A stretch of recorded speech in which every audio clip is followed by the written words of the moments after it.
Assalamualaikum warahmatullahi wabarakatuh. Kami dari kelompok 7 kelas A ingin menjelaskan mengenai salah satu metode pengembangan software, yaitu Agile Model. Pertama-tama izinkan kami untuk memperkenalkan anggota kelompok dari kelompok 7. Yang pertama saya sendiri, Nurani Samatana Zaulia dengan NIM D121211102. Yang kedua ada Javier Alvaro Montana Putra Jauhari dengan NIM D121211106. Yang ketiga ada Inar Faisal Yahrani dengan NIM D121211121. Yang terakhir ada Aida Sulfadila Suwardi dengan NIM D121211137. Kemudian dalam video ini kami akan menyajikan 5 pembahasan. Yang pertama definisi, yang kedua ada core value atau nilai inti, yang ketiga ada tahap-tahap, yang keempat ada kelebihan dan kekurangan, yang kelima ada contoh software. Masuk ke pembahasan pertama mengenai definisi. Apa sih itu Agile Model? Agile Model sama seperti yang saya sebutkan sebelumnya merupakan salah satu metode pengembangan perangkat lunak. Agile Model dilakukan secara iteratif, yaitu pengulangan, dan kemudian dilaksanakan berdasarkan solusi yang telah disepakati oleh tim sebelumnya secara terorganisir dan terstruktur. Sama seperti namanya, agile atau pangkas, metode ini dilakukan secara cepat dan adaptif terhadap perubahan. Kemudian kita berlanjut ke pembahasan kedua mengenai core value. Pertama yaitu interaksi. Interaksi antar individu lebih utama dibandingkan proses dan alat. Pada metode ini lebih mengedepankan komunikasi antara pihak pengembang dan klien agar dapat menghasilkan produk yang sesuai. Kemudian yang kedua ada pengembangan. Pengembangan software lebih utama dibandingkan dengan dokumentasi. Berbeda dengan metode-metode yang sebelumnya kita bahas, metode Agile mengedepankan pengembangan software dibandingkan dokumentasi karena proses dokumentasi memakan banyak waktu. Jadi dalam metode ini dokumentasi dapat sesimpel mungkin seperti hanya cerita klien mengenai produk yang diinginkan dan cara pengembangannya. Kemudian yang ketiga yaitu kolaborasi. Kolaborasi dengan klien lebih penting dibandingkan kontrak.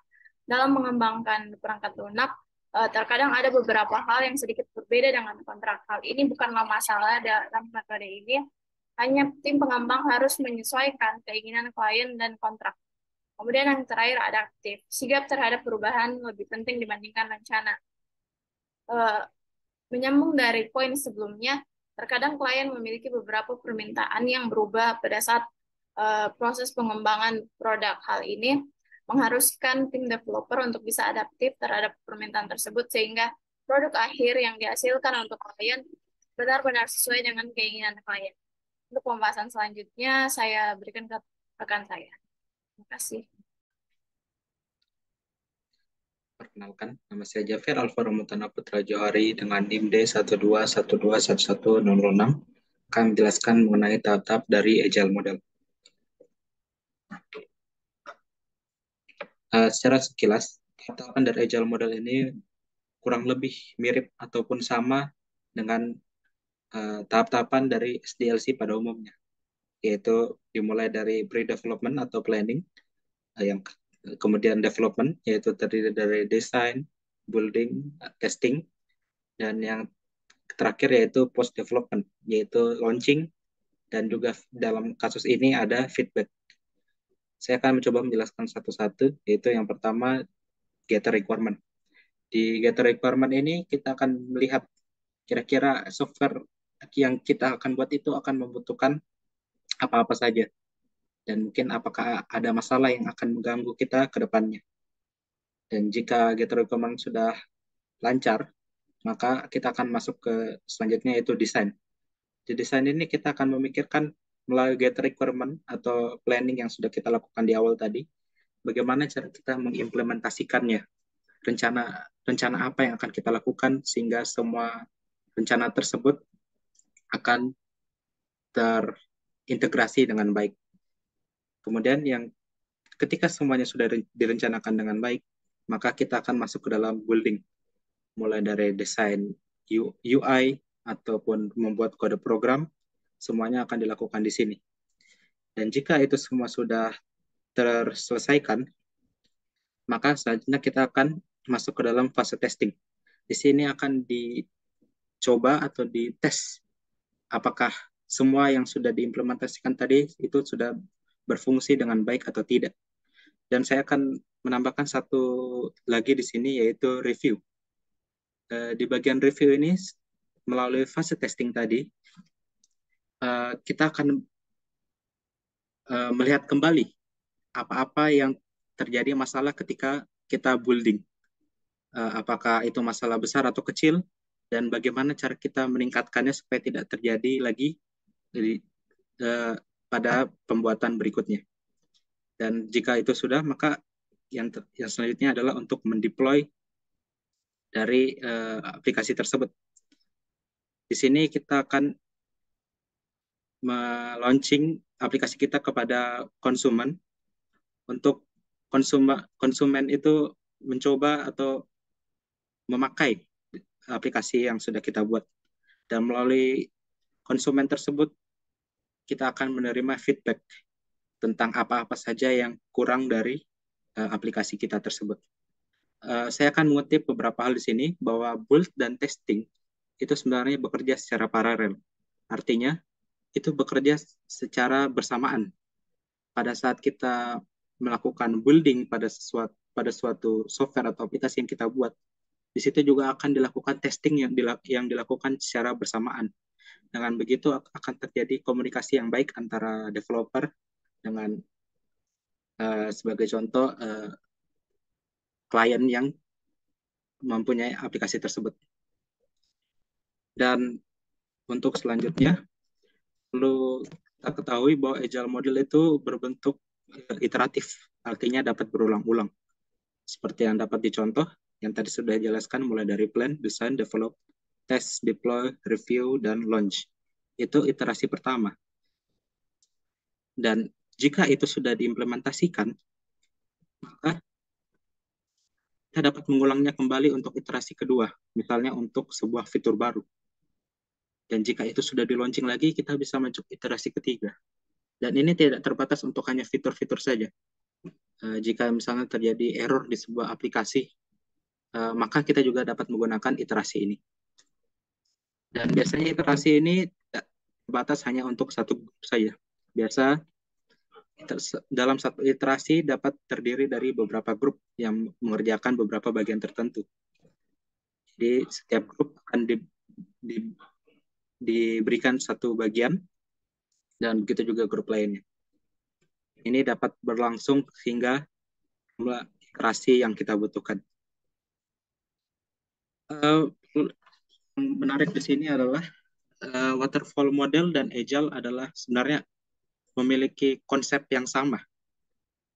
Yang dapat kita lihat di sini, kita lihat waterfall model itu pertama requirement, analysis, design, coding, testing, operation, dan maintenance.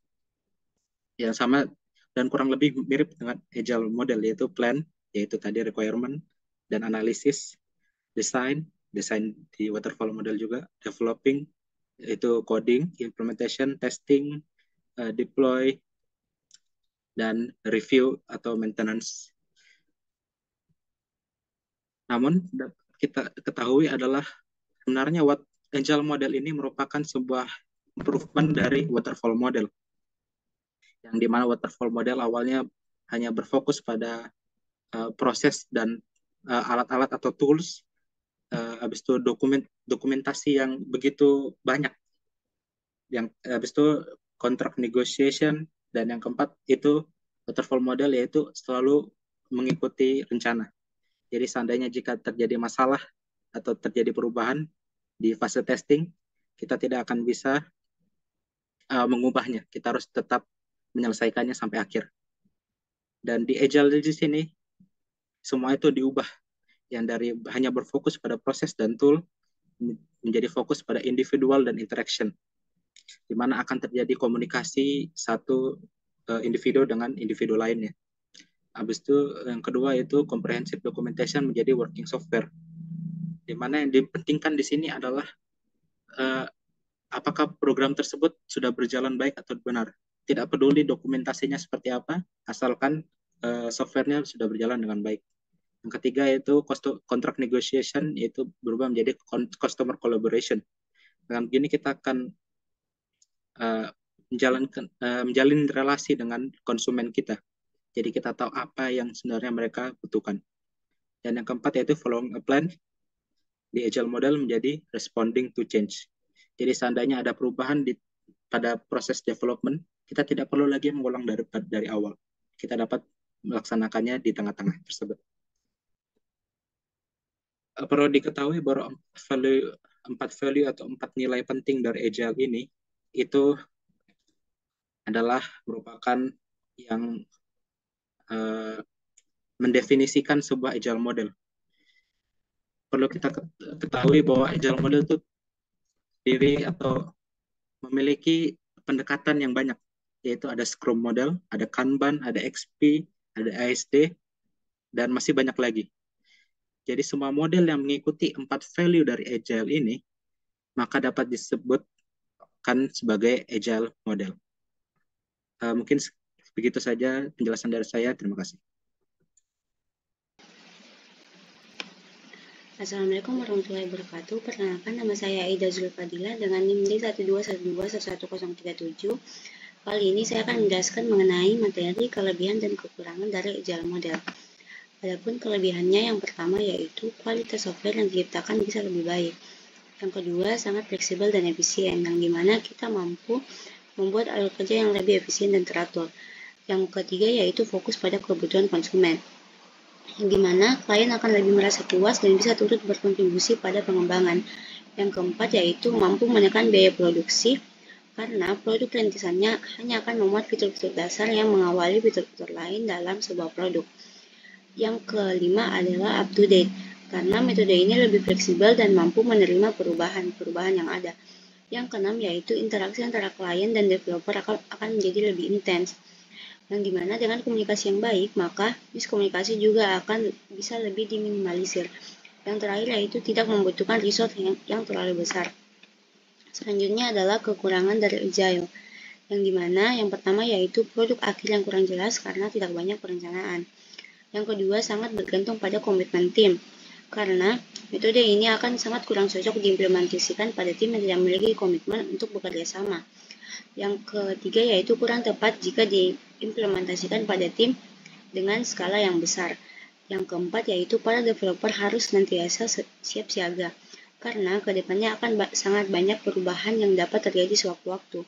Yang terakhir yaitu adanya ketidakpastian waktu berakhirnya proyek, apalagi ketika ada banyak perubahan ke depannya. Mungkin cukup sekian dari saya. Wassalamualaikum warahmatullahi wabarakatuh. Selanjutnya, contoh penerapan pada Agile model.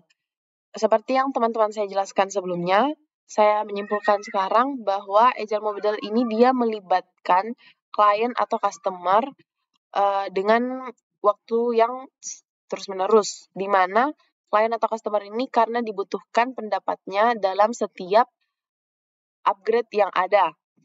Jadi, dia ini sesuai manifestonya, produk yang diciptakan melalui metode Agile model ini, dia cenderung akan lebih bisa menyesuaikan dengan perubahan-perubahan yang disebabkan oleh tren maupun inovasi baru. Jadi sesuai dengan definisi tadi, di sini saya mendapatkan 3 contoh yang menerapkan model Agile. Yang pertama di sini ada Delta Data, di mana platform ini dia membantu percepatan transformasi digital perusahaan dengan sejumlah layanan yang disediakan oleh Delta Data. Kemudian contoh kedua di sini ada website Sengkuyung, di mana platform ini dia memiliki berbagai fitur penunjang material, kolaborasi, dan komunikasi yang siap meningkatkan kualitas proyek pengguna. Kemudian yang contoh terakhir ada IBM.